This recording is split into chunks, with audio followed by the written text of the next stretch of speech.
it was one of those that you knew it was coming, and I had visited family out of the state. So my day looked like a lot of other people's day, was watching via social media as things went by the marina or crashed into the marina, and then just phone calls, updates from Dan. So there is, I do think as time goes, we're going to be like, this is probably one of the things that ultimately may have ended up being the silver lining of the business. Not to say that we couldn't have survived without it, but it's just become part of our story, and it's a story we enjoy telling, and people like the story. Yeah. So to your point, I think the lessons learned, the people that we've met, it is one of those things where you kind of look at it and say, you know what, there is a lot of positives that did in fact come from it.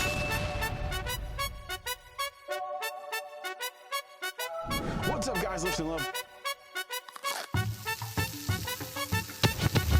Lift and Love here. Where did you pull this question from?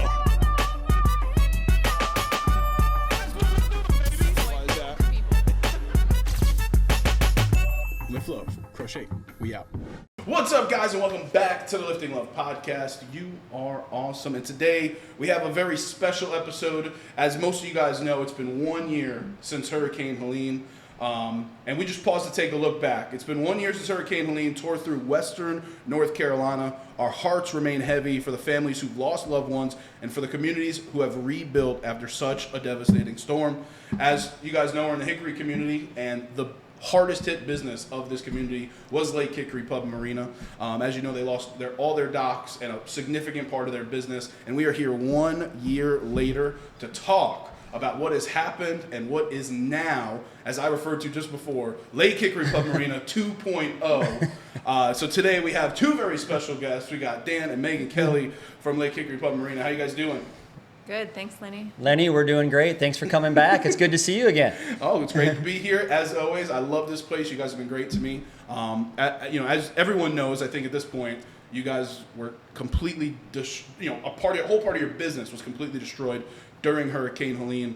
But real quick, for the people who don't know you, because I feel like a lot of people know you from the storm. Sure. But maybe someone who doesn't, who are you guys and what do you do? Yeah, so we are the Kellys. We moved here about 1.5 years ago from the state of Minnesota.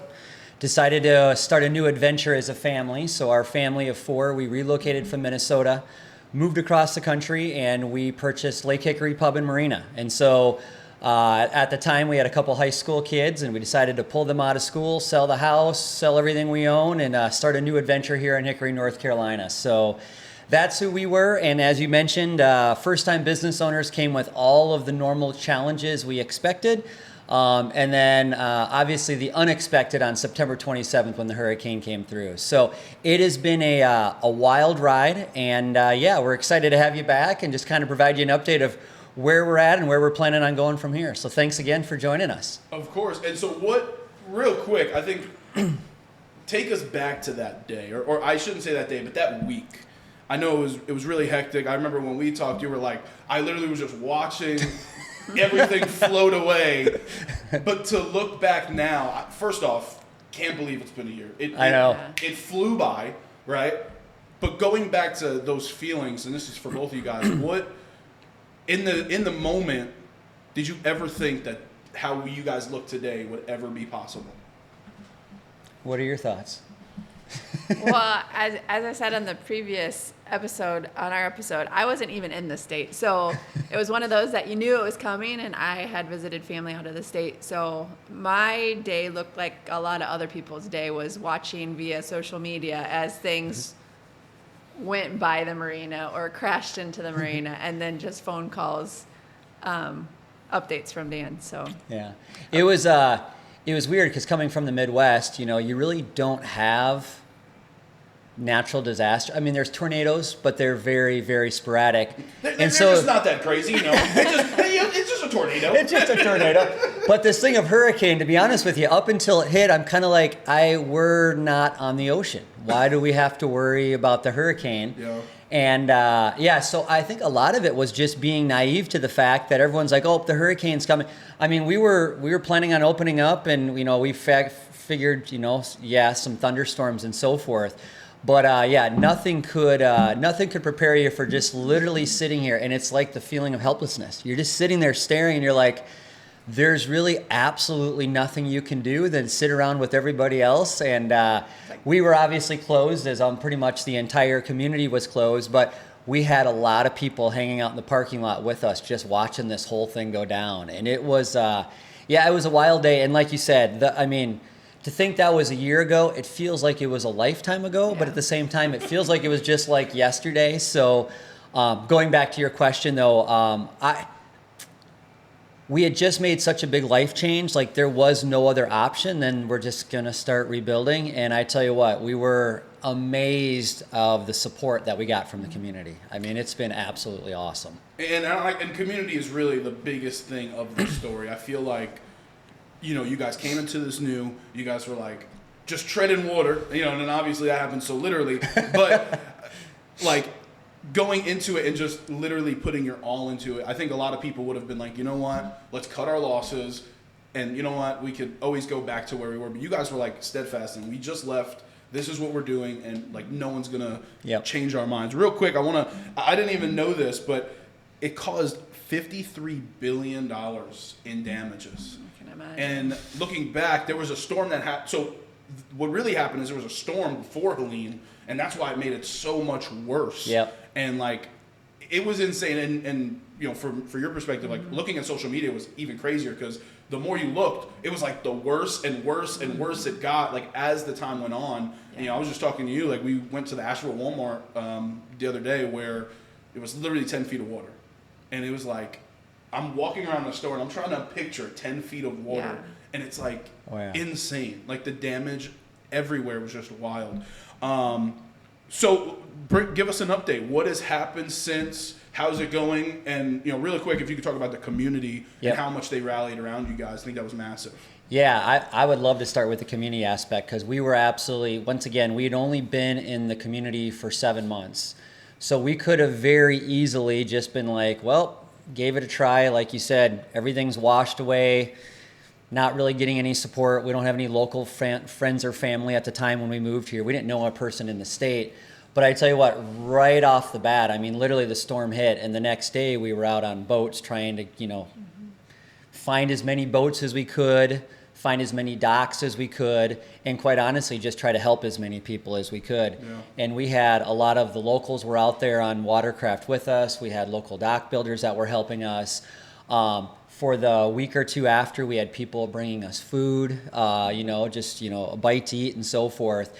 And it was one of those things where when we got the outpour from the community, it very easily and quickly made us think, okay, it's like, well, we have to rebuild. I mean, the community wants us to be successful. Where did that start? Because again, going from like, not a lot of people knew. Obviously, people know that this was here. Sure. But like, not a lot of people knew that you guys were the new owners. Like, Yep. How did that happen? Was it like a social media post? Or Yeah. Like, where did that start? It was, from the first day when we reopened the business in the spring.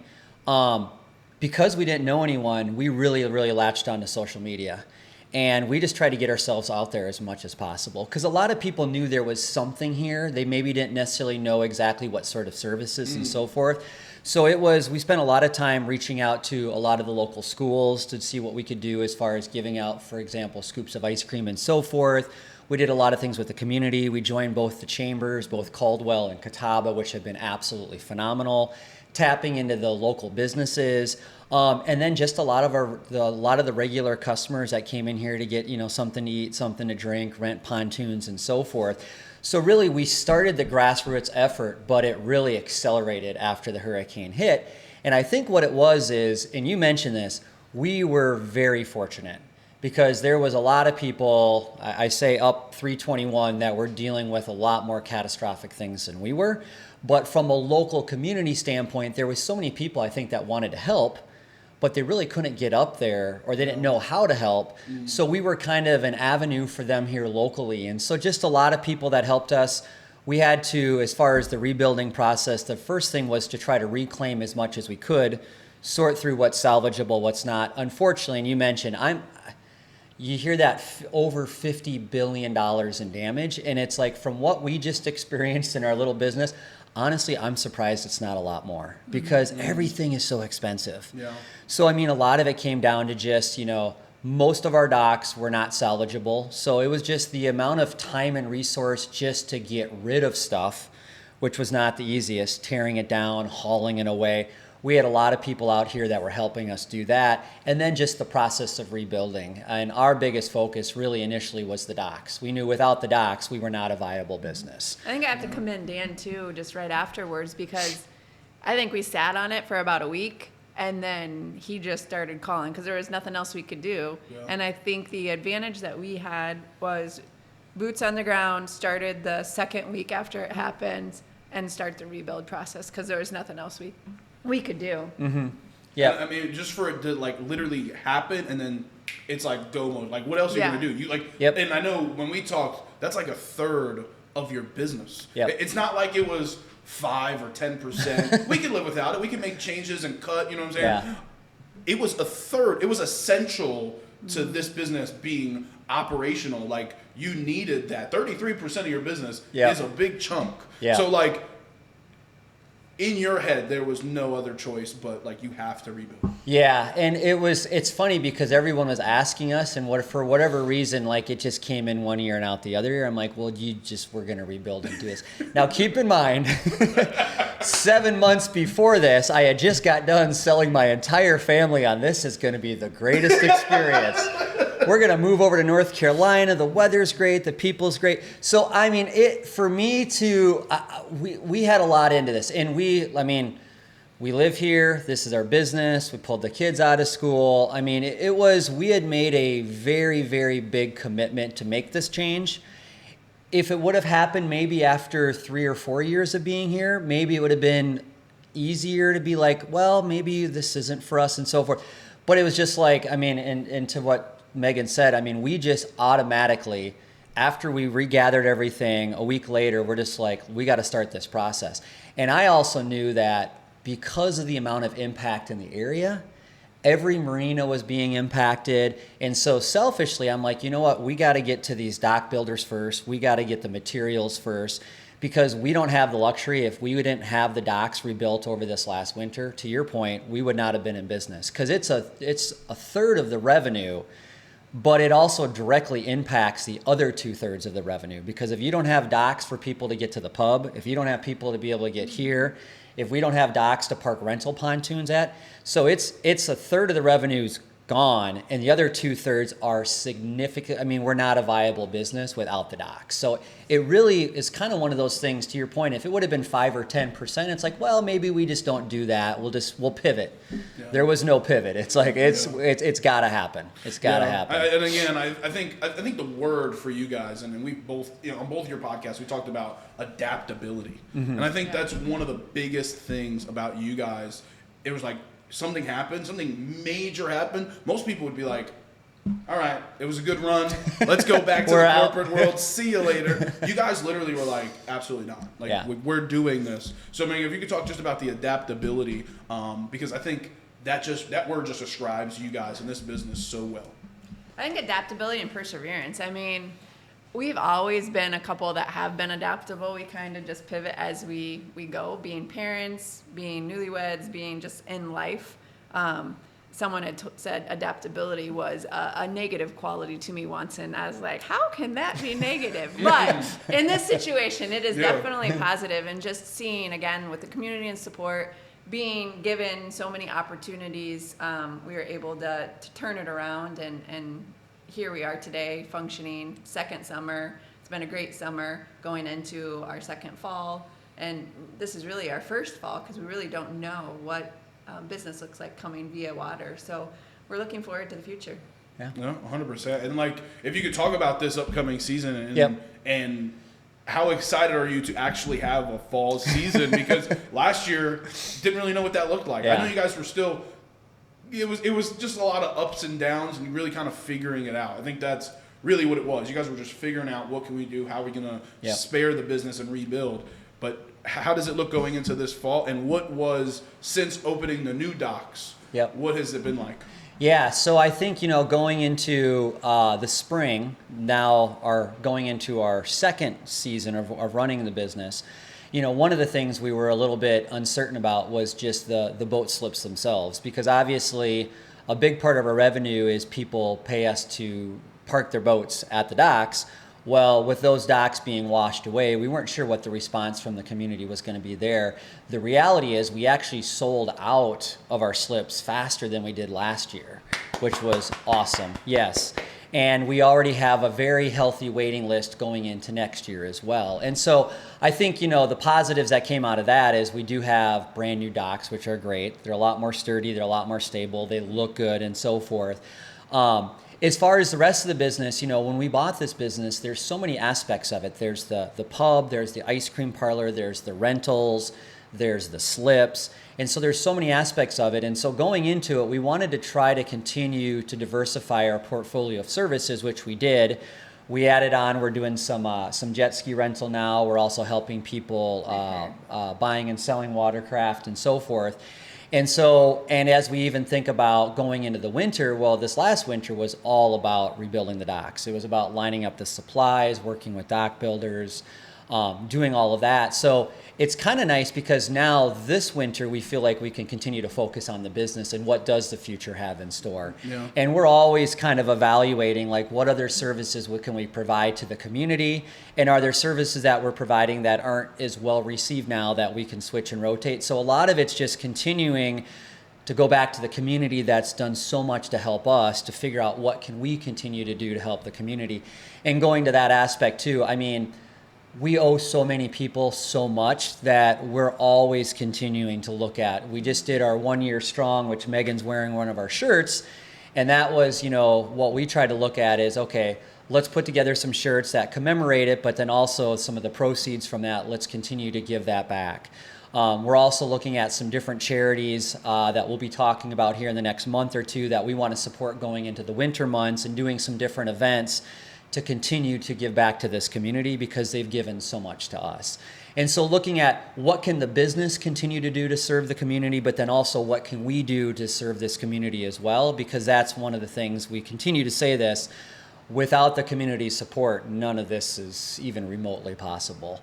But what can we do to even better serve them going forward as well? So, were those additional services brought on because of necessity? Or was it like, if something like this happens again, we want to be able to be sustainable? Yeah, it's a good question. And I think, honestly, a lot of it with the hurricane, everything on the water was completely wiped out. Yeah. And as you mentioned, it's such a large chunk of the business that we did have to look at that adaptability and diversification, because it's like, what if that happened again? Yeah. God forbid that ever happens. Yeah. But I will tell you, as soon as we heard these hurricanes and people start saying, oh, it's tracking the same way, it does, because you've experienced it, and people that are born and raised here is like, oh, that's just a fluke thing, it'll never happen again. We don't know any different than every fall a hurricane's going to come and potentially wipe out our entire business. And we cannot, and I will say, I can't imagine going through the rebuild process yet again in such a short period of time, but that's the reality. So looking at it and saying, okay, where can we stand up other parts of the business that if something was to happen on water or on land, how do we still remain sustainable? Yeah, I think one of the things, and a little known fact, I was recording my podcast during, a lot of the rebuild. So like I got to see firsthand, and like I'm recording and you're over there making phone calls and typing away, and like the work that you guys both put in to rebuild just says something about who you guys are and why you guys love this community. Because first off, the randomest people would just show up here. I would be recording, and someone's like knocking at the door, and you're like, I don't even know who this is. And you're out there just talking to them, and all of a sudden you come back and like, dude, he can help me do X, Y, and Z. And like people would just show up, and that's what I love about the Hickory community. When you put it out there, people just show up. Oh, they do. And it was so awesome to see your determination to be like, I don't think I heard one. I mean, yes, there were negative things that happened with the business, but like I never heard like a negative perspective from you. It was always, we're gonna do this. Like you literally told me, I remember one conversation, you were like, I'm gonna be delusional until this literally happens and there are new docks out there. Yeah. And I'm just like, that mindset for anyone listening who has a business, who has a goal, has a dream, whatever it is, I think that mindset could get someone so far in life. So I just want to commend you guys and give you your flowers because, again, me personally, I don't know if, like, with all the effort and time I've seen you guys put in firsthand, if I would be able to do something like that. Yeah. And you guys just did it with such grace, and the community opened their arms. It out of such an awful thing, you know, obviously people lost, and you said this in your podcast, you guys lost stuff. You guys didn't lose anybody. You guys didn't lose your home. You guys you guys lost stuff. Yep. But how you guys bounced back to make this business even bigger and even better is just truly awesome. I just want to give you guys your flowers. Well, I appreciate that. And it really is something awesome. Yeah, no, and I appreciate it. And Lenny, thank you. I mean, obviously you've allowed us, and you have been, I mean, you've literally been along for the ride. So, we talked about it before. I remember the very first podcast we ever did was out, if you remember, we were out on the docks. And do you remember that? Like, that was one of the very first things that we ever, we've never done a podcast. I'm like, oh, this is awesome. We're out on the docks. We got this guy. We don't know who he is. He's going to do this deal. And then lo and behold there. And then the next time, then we're starting to shoot podcasts. And then like you said, so you've been along for the ride and then coming, I mean, you were here every week. So you got to see some of the progress. You'd be like, boy, that doc, I don't think that was there the previous week. And for us that are here all day, every day, it felt like it was so slow. Yeah. But I say like this going into this winter, it's gonna be like he's gonna be so bored. He's not gonna. I'm just kidding. He's not gonna be bored. I won't be bored. But he will find something to do. It'll be like, oh, more ideas because Yeah. he is an idea. Yeah. His brain just works. yeah, No, just how in the moment, and it wasn't a podcast. We did the interview for the video we did when I first came out here, and we toured the whole place, which was hilarious. We're on the dock, and in the video, it's waving. The docks weren't very sturdy at that time. Those old docks. Oh yeah. The poor video girl. Shout out to Lily, who was just like rocking. And, oh yeah. She's like, what am I doing out here? But no, you guys have always been so good to me, and again, I think, losing stuff. I mean, not that when you say it, it sounds like condescending, but it's like at the end of the day, like no one was hurt. Yeah. You guys are both healthy. Your family's good. You didn't lose your house. Yep. But the way to rebuild and the determination it took. Again, when literally just let me take this, Leonard. And it's like I just the work you put in, and she mentioned it on her podcast. She I believe you said that he's one of the hardest workers that you've ever known, and I think it just showed true with the hurricane. So going back, is there anything that you would change about the approach to the hurricane? Boy, because we had no clue what we were doing, and it's one of those, this whole life adventure thing. We've just we've done it. We didn't really know what we were doing. And Megan said this multiple times. It's almost like if you would have known everything that you know now, it's kind of like in life. Would you have done a lot of the things that you did in life? But a lot of it's just like, hey, it's just go. We're gonna do this. And so I don't think I can't think of anything big in the approach because we moved quickly. We found the right people. Skyscapes, who did the docks for us, they were absolutely tremendous. We worked hand in hand. They allowed us to bring in some of the community support to help with some of the basic things as we went. That's Skylar, right? Yeah, Skylar. Yeah, that man was here. He basically lived. He basically lived here. Honestly, he did. And then our son Caden worked for him as well. And so literally, it was for about 4 to 7. I mean, there was the ordering and this, but once they started building, I mean, they knocked that thing out so quick. I mean, it felt like forever. Don't get me wrong, but in the whole scheme of it, to start with nothing and then have the docks up and running in time for the season, I think the only thing that we could have done or that we will do from now on is really no one really knew what was coming, or everybody said, it'll be okay. Knowing now what happened, I think is communicating with because we love our slip owners, is communicating with them ahead of time. Like, we can recommend getting your boats out. The docks still may wash away, or the boats still may wash away if you don't pull your boat. But that would probably be the thing that this fall we talked about, is communication and being ahead of the game, even though if it doesn't come to fruition, at least we've done our part to kind of say. Yeah. 100%. Yeah, and I think the other thing too is because we had a lot of people that wanted to help, but we didn't know, what are they gonna do? You said, they'd come and just knock on the door and be like, hey, how can we help? And I'm like, I I guess maybe putting together a little bit more of a game plan, or just telling people where do we need help or not need help. Yeah. I think the other thing is, and you mentioned this, Lenny, is there was so much more catastrophic level things happening elsewhere. And like looking at all the people that wanted to help us and that did help us, but is there a better way that we could have? And it's hard because we were honestly, selfishly, we were so focused on just getting the business back. But if we could have taken some of those resources and people and kind of assembled them and gone like just caravanned and said, hey, we can't use your help here right now, but here's other communities that can. But honestly, those communities were struggling with it too, because so many people wanted to donate and give, but they were like, hey, don't come because we can't take any more bottled water and supplies because we have nowhere to put it. And it's just sitting out here, you know. So it was, I think this whole area was reeling with the same thing, that hopefully it doesn't, but if something happens, there was just a lot of lessons learned.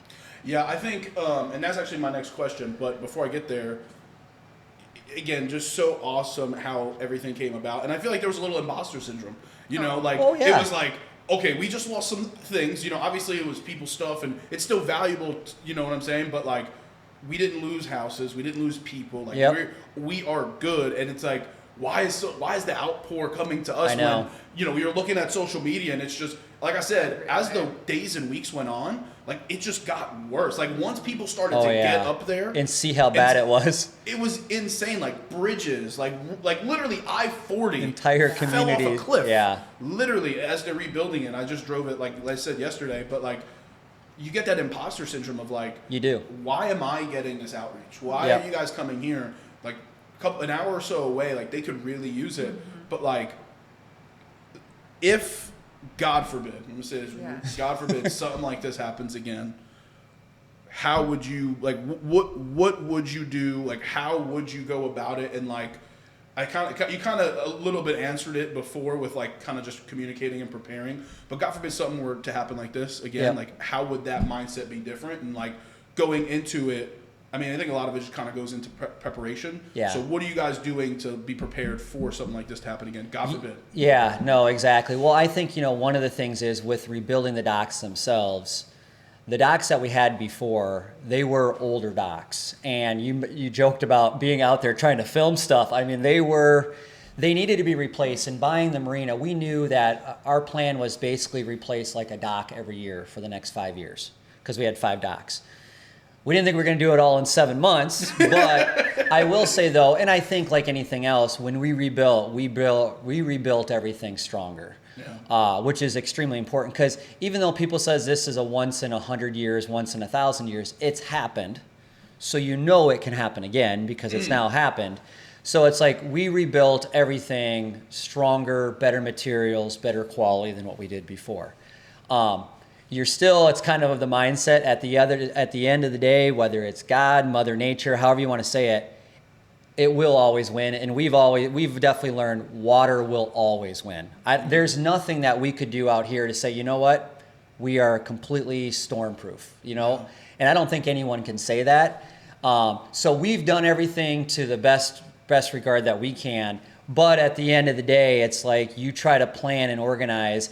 I do think as far as things we would do differently, like Megan said, communication would be a big thing. We've already kind of have plans in place that if we ever got to that point. The other thing is just kind of taking a deep breath and putting together more in writing, because we were just doing. We were just acting. Yeah. We were reacting, we were acting, we were doing. Put together a little bit more of a game plan. Now that we've done it, I do think it'd be a lot easier, because there is it'd be a lot easier. It's like financially and insurance wise, I don't know. It's one of those things where could you financially afford to do it again now that you do know everything that went into it? Yeah. But I do think that everything would run a lot smoother. The other thing is, because where we were at financially, we were just very hands-on. So, you know, Skylar and them did a great job, but we were out there trying to help as much as we could. We had people that were allowing us to use, you know, tractors and equipment. I mean, we were very hands-on. The reality is, I don't know if, you know, we should have been spending more time planning for the business. We didn't know what we didn't know. Yeah. So it would be a lot different. I do think it would be easier And I think we would find the right people to do it and be a little bit more hands off, to where this time it was just absolutely exhausting because we were still trying to manage the business, coordinate everyone that was trying to help, work with the dock builders, order supplies, get these supplies from all over the state. So there was a lot to it, but definitely a lot of lessons learned. And I think most people that went through it are kind of the mindset where, hey, now we know what we know, where before we didn't know what we didn't know. I think people are put in your path when something happens like this that are the right people. Mm-hmm. Like, so I do believe that, powers that be were watching over us, God was watching over us and placed us in this place and time. Obviously, there's a reason for us to be here. So I do believe people that came out to help us were the right people and still continue to be the right people that we've enjoyed having in our lives. Yeah. And I think the thing too, going back to the community aspect, because we had so much support from the community, I do believe it's allowed our business to put so much more priority on that. Yeah. Whether it's things that we're trying to do as far as donate pontoon rides to teachers or work with some of the local senior living or assisted living facilities, working with the schools, the veterans, and so forth. That was always going to be a priority, but to be honest with you, I think we've done so much more of that than what we would have done. Because we just feel like we owe so much more back to the community, which I think is awesome for Hickory. Is that, like you said, you just put things out there and people are willing to help. I think now it's contagious. It's like, if I help you, I know you're going to probably go out of your way to help me, and then I'm going to help this person. And it's just like this community had that before, and I think things like this bring these types of communities back, whether it's the general community, the business community. There's just a lot more, I think, of people trying to help each other. Yeah. And quite honestly, especially when it comes to small business, financially, none of us are really in the spot to probably be giving as much as we are giving because we're small businesses and we're just trying to keep things going. But the fact that people are going out of their way to do those types of things is pretty awesome. Yeah. Last couple questions. I have a really silly question that I want to ask because I've been out here for 3 years. Okay, I think you know where I'm going. 4 years, going on about 4 years. Sure. That boat, that big boat, was a staple.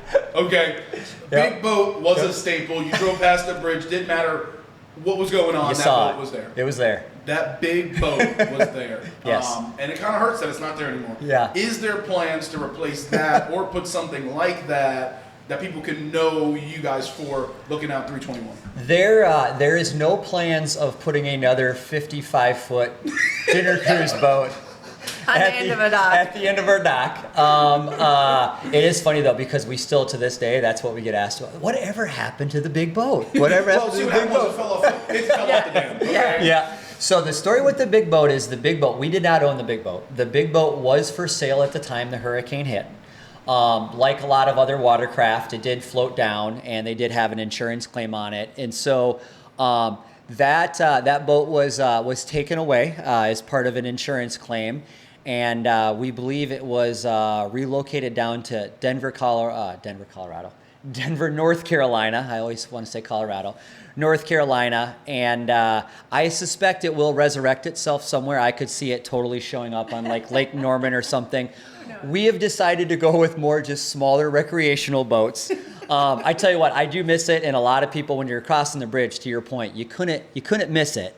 I would like to think between the docks that we've rebuilt, I think those are now more of a staple in the community, and we do from like a decor restoration. There's definitely some things we need to continue to do with the property that hopefully we can find other significant ways to continue to put it on the map, but no, Lenny, no 55-foot dinner cruise boats at the end of the dock. I'm sorry. I'm so upset. No, it was so funny. It's like when everything happened, that was like one of the first questions I asked you. I was like, oh yeah. So.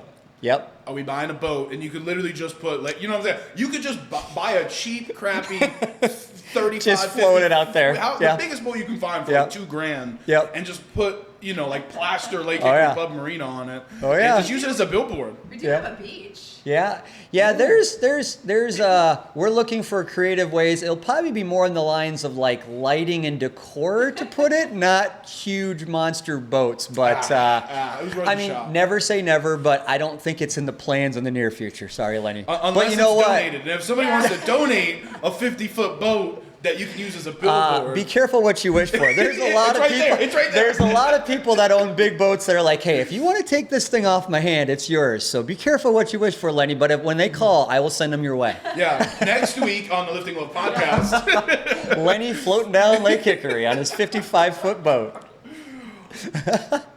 In a more serious note, are you guys grateful for the hurricane that happened? Looking back, the lessons you've learned, how much better you guys have got at just learning the ins and outs of the business, knowing that you can rebuild if something like this, God forbid, were to happen. Are you grateful for Hurricane Helene? How would you answer that? I think we're grateful for the lessons we learned, not necessarily grateful for the hurricane happening. I think learning how to work together in stressful situations, how to work with people in stressful situations when you have limited funds or have limited supplies, and how you pivot and figure out how to make a business work. That's what I would say we're grateful. We're grateful for the business continuing, for the support, for us surviving and still being married. For our kids still living with, still wanting to be our kids. Because it was very stressful going through that and rebuilding phase, not knowing what that looks like. So that's what I would say I'm grateful for. Yeah, it is one of those things where we've had people, I'm not to the point yet where I will say it, but every day it's one of those things where it's part of our story. And it does make our story probably a little bit more unique than most when you go through hardships like this. Yeah. And the relationships we've built, I mean, we've talked about, you and I probably wouldn't have done some of the things that we've done and continue to do. A lot of the local community. And I mean, the fact is, we're a marina that does have new docks that are out there that are a lot more stable. They're a lot safer. They're a lot more attractive. I think because of some of the business that we've been able to get because of the fact that people know who we are now, where they may not have known that we're the marina that was washed away, or the local business that was the most impacted. So there is, I do think as time goes, we're going to be like, this is probably one of the things that ultimately may have ended up being the silver lining of the business. Not to say that we couldn't have survived without it, but it's just become part of our story, and it's a story we enjoy telling, and people like the story. Yeah. So to your point, I think the lessons learned, the people that we've met, it is one of those things where you kind of look at it and say, you know what, there is a lot of positives that did in fact come from it. So. Yeah. And then the last question for you, we usually end it a different route, but this is a bonus episode, so we're gonna end it a little differently. And I think this is the perfect way to end it. And I want each of you guys to answer it. Okay. If you could say one thing to the community, if you could say just a couple sentences to the community and how grateful you are and thankful you are to the Hickory community for really just, supporting you guys through such a difficult time, because everything about this has really been community driven. What would you say to the Hickory community? Why don't you go first? I went first last. Yeah. So I would say to the community, thank you. Thank you very much for supporting us, supporting our family. There's lots of options out there. There's lots of different places you can hang out. There's a lot of different things you can support.